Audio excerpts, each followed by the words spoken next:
प्यारे देशवासियों, नमस्कार।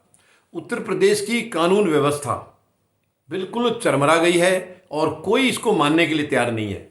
ना तो वहाँ के मुख्यमंत्री मानने के लिए तैयार हैं, ना ही मुझे लगता है प्रधानमंत्री महोदय को कोई चिंता है। आए दिन वहाँ पर कांड हो रहे हैं। कोई राज्य ऐसा नहीं है बीजेपी का जहाँ इस किस्म की हरकतें, कांड, अत्याचार, भूख में ये लूटमारी और कत्लेआम ये सब ना हो रहे हों हर जगह, लेकिन उत्तर प्रदेश में सबसे ज़्यादा हो रहे हैं। और प्रधानमंत्री महोदय उत्तर प्रदेश के मुख्यमंत्री को सबसे काबिल मुख्यमंत्री बताते हैं, इनकी पीठ थपथपाते रहते हैं। शर्म की बात है, वहाँ जितनी गंदी हरकतें। अब देखिए, हमारी बहन बेटियों के लिए कोई सुरक्षा नाम की कोई चीज़ नहीं है वहाँ पर, और वैसे भी कत्लेआम वहाँ पर हो रहा है। अब प्रयागराज में एक दलित परिवार के 4 सदस्यों का घर में घुस के कत्ल कर दिया गया है कल।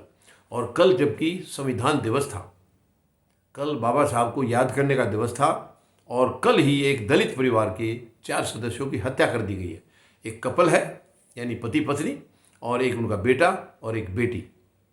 और सुनने में आया है वैसे इनका कोई प्रॉपर्टी का झगड़ा था, और केवल प्रॉपर्टी का ही नहीं है, अब रेप भी इसमें मिलकर उन्होंने सबने उस बच्ची के साथ, नाबालिग बच्ची है, उसके साथ सामूहिक बलात्कार भी किया गया है। ये बहुत ही शर्म की बात है, बहुत ही घटिया हरकत है। संविधान दिवस है हमारा, 26 नवंबर को संविधान दिवस के दिन एक दलित परिवार के साथ इतनी गंदी हरकत हुई है, इतना घटिया काम हुआ है, और मुख्यमंत्री महोदय को कोई चिंता नहीं है, क्योंकि इनको केवल राजनीति करनी है, राजनीतिक दुकानें चलानी है। इनको जनता के सुख दुख से, दर्द से कोई लेना देना नहीं है। शर्म की बात है ये।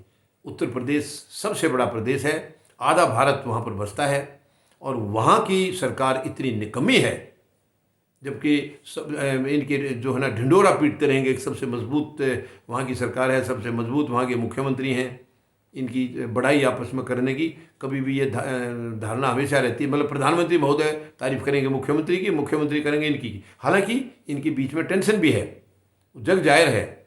बीच में काफ़ी इनकी बढ़गी थी, फिर एक बार दिखाने के लिए इन्होंने आपस का वो रवैया थोड़ा सा चेंज किया है, क्योंकि चुनाव फिर से जीतना है इस लगन की वजह से। लेकिन ये बहुत ही शर्म की बात है और दुख की बात है।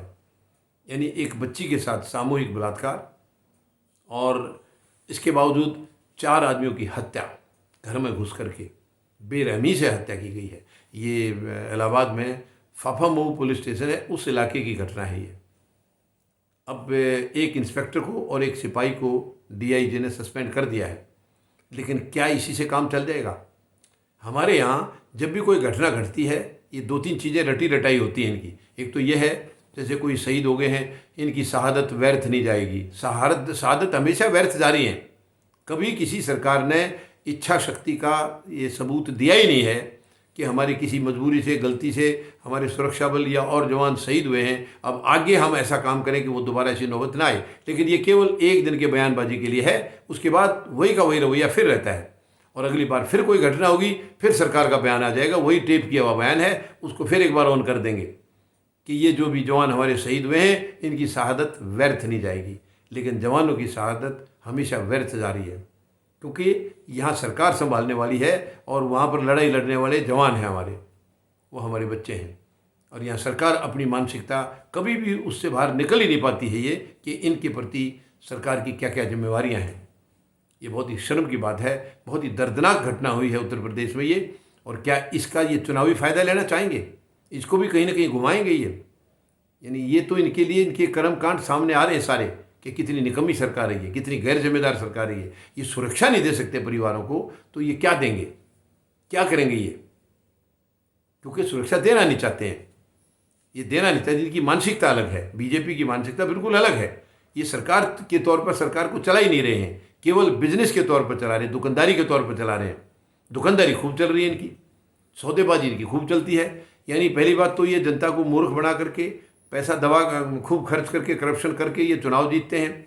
कोई कमी रह जाए तो इनके पास बोली लगाने के लिए आदमी तैयार हैं। ये विधायकों को और सांसदों को खरीदने में भी पीछे नहीं रहते हैं, क्योंकि पैसा बेशुमार है इनके पास। देश का आधा पैसा बीजेपी के पास है, आधा पैसा।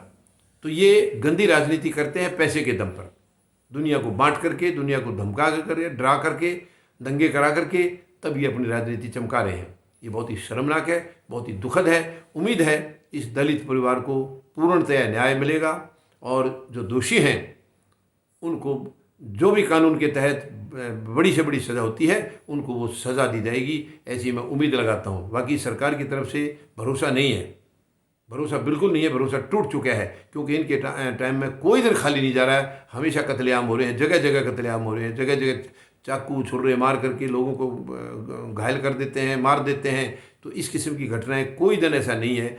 मेरे ख्याल से अखबारों में आधी खबर यही रहती हैं, टेलीविज़न पर आधी खबर इसी टाइप की होती हैं। तो ये बहुत ही शर्म की बात है, हमारे लिए बड़ी दुख की बात है कि हमारे यहाँ नागरिक हमारे सुरक्षित नहीं है, बहन बेटियाँ सुरक्षित नहीं हैं और सरकार अपनी पीठ थपथपाने से पीछे नहीं हटती है। अभी भी मैं प्रधानमंत्री महोदय जहाँ भी कोई भाषणबाजी करेंगे बड़ी तारीफ़ करते हैं, अपनी खुद की तारीफ़ करते हैं। ज़मीनी हकीकत क्या है वो कभी भी उन्होंने देखी नहीं है। ये हमारे लिए बहुत चिंता का विषय है। सब 140 करोड़ लोगों को इसके ऊपर चिंतन करना होगा, मंथन करना होगा और सरकार के खिलाफ आवाज़ उठा करके हमें ये इंश्योर करने होगा कि ऐसी घटनाएं, ऐसी गंदगी और आगे ना बढ़े। धन्यवाद। जय जवान,